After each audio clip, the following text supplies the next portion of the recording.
गुरुजी मैं पानी का लोटा चढ़ाते चढ़ाते मेरा पूरा कम से कम मेरे को 8 साल हो गया और मेरी जिंदगी में सुख बिल्कुल नहीं आया। हमने कहा तूने कैसे चढ़ाया, वो भी तो सुने। तो कैसे, क्या स्नान करा और मंदिर जाके लोटा चढ़ाया पानी का। अब मैंने कहा तू चुप रहे। उसके पति, यही की इसी ऑफिस की बात है भवानी मंडी से, उसके पति से पूछा, हाँ जी वर्मा जी सही बताओ पत्नी लोटा कैसे चढ़ाई। गुरुजी ना जाने कहां के महाराज के चक्कर में पड़ी, लोटा भर के पानी चढ़ाने जाए, नहाने के बाद बच्चा इतना सा रो रहा, चिल्ला रहा, पर उसको टच तक नहीं करे, किसी चीज के नहीं छुए, और बिल्कुल कोरी की कोरी साड़ी पहने, धुली हुई, पहले ही बाथरूम में टांग के धर दे, उसको कोई छू नहीं सकता, टाविल टच नहीं कर सकता, और ऐसी जाके शंकर जी के फिर लोटा चढ़ाए। मंदिर में अगर किसी ने छू लिया तो वापिस आ जाए, नहाए धोए फिर जाए। मैंने कहा बस अब तो तू ऐसी जिंदगी भर चढ़ाती रहे तो भोलेनाथ आएगा ही। सत्य बोलो रे मिलेगा। कई लोगों ने पूछा शंकर को रिझाने के लिए कौन से कलर के कपड़े पहने कि शिव राजी हो जाए। शंकर को पाने के लिए कपड़ा बदलने की जरूरत नहीं होती, शंकर को पाने के लिए कलेजा बदलने की जरूरत होती है, शंकर मिल जाता है। कपड़े से शिव कभी नहीं मिला साहब। आप कौन से कलर के कपड़े पहन रहे हो, ये शिव प्राप्त नहीं करोगे हो। सफेद पहन लिए, लाल पहन लिए, केसर के पहन लिया, उससे शंकर नहीं मिल रहा हो। बहुत सारी रुद्राक्ष की माला धारण कर ली, हाथ में भी खूब सारा रुद्राक्ष पहन लिया, यहाँ पर भी पहन लिया, कान में भी रुद्राक्ष धारण कर लिया, जटा पे भी रुद्राक्ष लगा लिया, उससे शिव नहीं मिलने वाला हो। अरे भाई किसके पास में जा रहे हो आप जल चढ़ाने के लिए, जम के बोलिए जरा। शंकर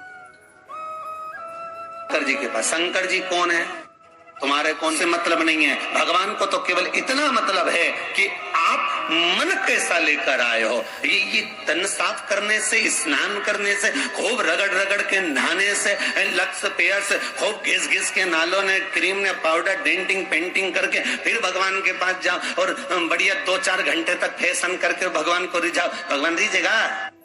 अरे गर्ग संहिता में लिखा है कि शंकर को एक बार प्रणाम करने का फल क्या है कि 10 अश्वमेध यज्ञ के स्नान का जो फल होता है वो मात्र शंकर को प्रणाम करने से मिल जाता है। कितना? 10 अश्वमेध यज्ञ के स्नान का जो फल है शंकर को मात्र प्रणाम करने से मिल जाता है। पर गर्ग संहिता कहती है कि 10 अश्वमेध यज्ञ के स्नान के बाद भी मनुष्य का जन्म वापिस मिल सकता है। मतलब वापिस तुम्हारा जन्म हो सकता है, किसी भी रूप में हो, जन्म हो सकता है। पर शिव पुराण कहती है, गर्ग संहिता कहती है, स्कंद पुराण कहती है, नर्मदा पुराण कहती है कि महाराज इतना जरूर है कि शिव को प्रणाम करने का फल उतना है कि 10 अश्वमेध यज्ञ के स्नान का फल मिल जाता है।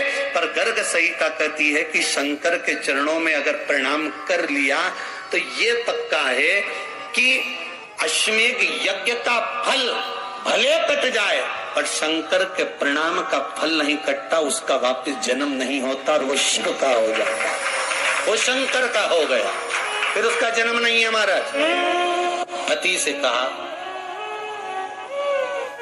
हाथ धो, स्नान कर लो जल्दी से, फिर अपन को चलना है मंदिर। पति बोला नहा लिया एक बार तो दूसरी बार फिर से नहा लो। गया नी के ना माने तो कई घर में चंद्र घंटा से माथा पिड़ा, स्नान करा फिर आया, चल पलंग पे को बैठ गए,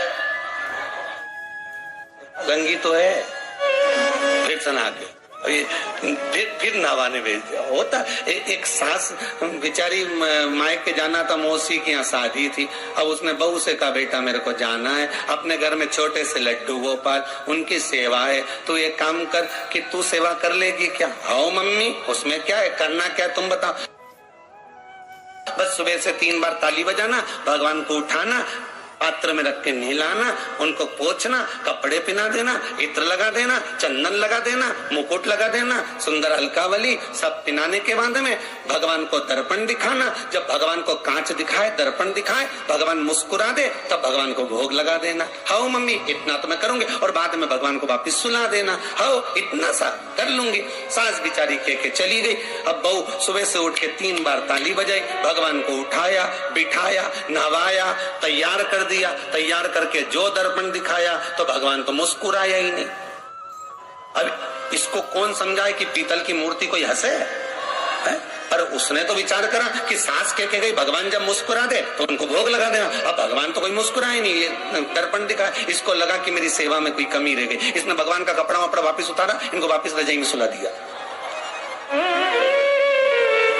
भगवान को वापिस रजाई में सुलाया, फिर आ गई, 3 बार फिर ताली बजाई, भगवान को फिर उठाया, फिर बिठाया, बिठाने के बाद में फिर उनको कपड़े वपड़े पहनाकर फिर दर्पण दिखाया, पर भगवान तो मुस्कुराया ही नहीं। फिर ये वापिस इस सेवा में गलती रह गई। वापिस इसने सब कपड़ा उतारा, भगवान को फिर सुला दिया। सुबह 8 बजे से नहवा रही, कपड़े पहना रही और सुला रही। 1 बज गई, कुछ गलती रह गई होगी अपने सास के। अब की बार फिर भगवान को नहवाया। भगवान भी मन में सोचे नहवाई नहवा रही, खवा तो कछु ना रही। 28 बार नहवा दिया। इसके बाप का क्या जाए, 29 बार भी नहवा देगी। सर्दी होगी तो हमको होगी, इसका क्या जाए। नहवा ही रही है और खवाती कुछ नहीं, फिर सुला देती है। फिर ताली बजा, अब क्या फिर आ गई और 29वीं बार फिर बैठ गई और फिर भगवान को नहवाया, कपड़े पहनाया और पहनाने के बाद भगवान का श्रृंगार करके जैसे ही दर्पण उठाया, उठा के जो भगवान को दिखाने लगी, भगवान ने मन में सोचा अब की बात तो हंसी दूंगा, चाहे कुछ भी हो जाए। और भगवान दोनों दांत दिखा दिया। जैसे ही भगवान ने दांत दिखाया, इसने दर्पण रखा और जल्दी से भोग लाई, भगवान के जिमाया।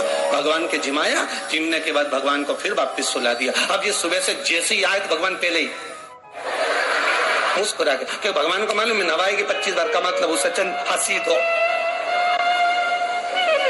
हंसने में क्या जाता, तो भगवान पहले से मुस्कुरा के बैठ जाए। अब एक दिन सास आ गई। सास ने कहा बहू अब सेवा मैं कर लूंगी। आओ मम्मी कर लो। मम्मी सेवा करने बैठी। मम्मी ने भी स्नान कराया, श्रृंगार करा, कपड़े पहनाए, मुकुट लगाया। सब लगाने के बाद जैसे ही सास कांच दिखाने के लिए दर्पण को उठाई, इतने में से मूर्ति में से आवाज आई, दर्पण तो तेरी बहू दिखाएगी, उसको बुला दे, बहुत जोरदार दिखाती, वो दिखा सकती, तू वापिस धर दे दर्पण, तेरे बस का नहीं। भगवान को भी लगा कि भैया सामने अब इसमें कोई दिखावा था क्या? प्रेम, वात्सल्यता, भगवान भक्ति के बल पर रिश्ता। फिर बैठ गए पलंग पे, नाव वापिस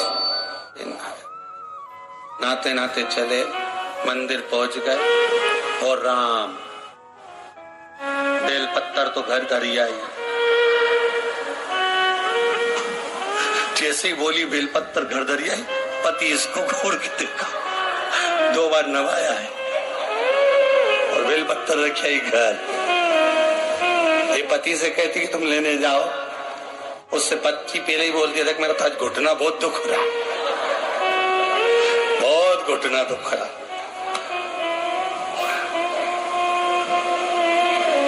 ठीक है तुम बैठो, मैं आई अभी घर से।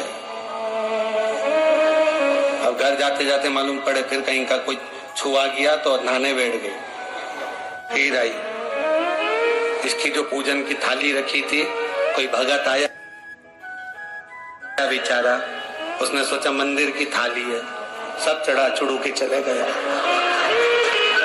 सब पति से बोली तुमने अकेले ही पूजन कर ली, मैं तो करा ही नहीं। ये नंदी जहां बैठा उसके पास में बैठा, मैंने हाथ नहीं लगाया। तो ये सामान कौन चढ़ाया? इनकी आई थी,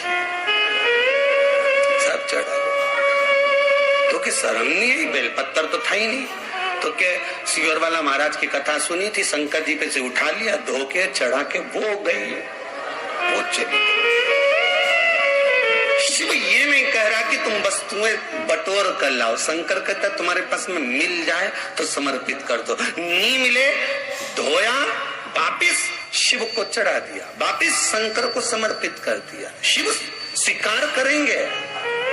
1 महीने तक भी एक बेलपत्र को धोकर शंकर को रोज चढ़ाते रहो तो भी शंकर स्वीकार करेंगे। उसमें भगवान ये नहीं सोचेंगे कि निर्माल्य है, स्वीकार करेंगे। पर इसका मतलब ये नहीं है कि तुम मंदिर की घर से अगर पास में लगी हो, नजदीक में लगी हो, 8, 10, 15 घर छोड़कर कुछ थोड़ी दूरी पर भी बेलपत्र लगी हो तो लेकर जरूर जाना, नहीं तो कहीं कहीं की इतनी आलसन। उन्होंने कहा सीहोर वाला महाराज बोला तुम तो उठा के चढ़ा दो, तो भगवान के मंदिर में बेलपत्र नहीं जाए मालूम पड़े हो, तो ऐसा नहीं है कि नहीं जाए वाला, जाओ, पास में लगी हो तो लेकर जरूर जाओ। भगवान को समर्पित करने के लिए थोड़ा ना थोड़ा भाव भगवान के द्वार पर जरूर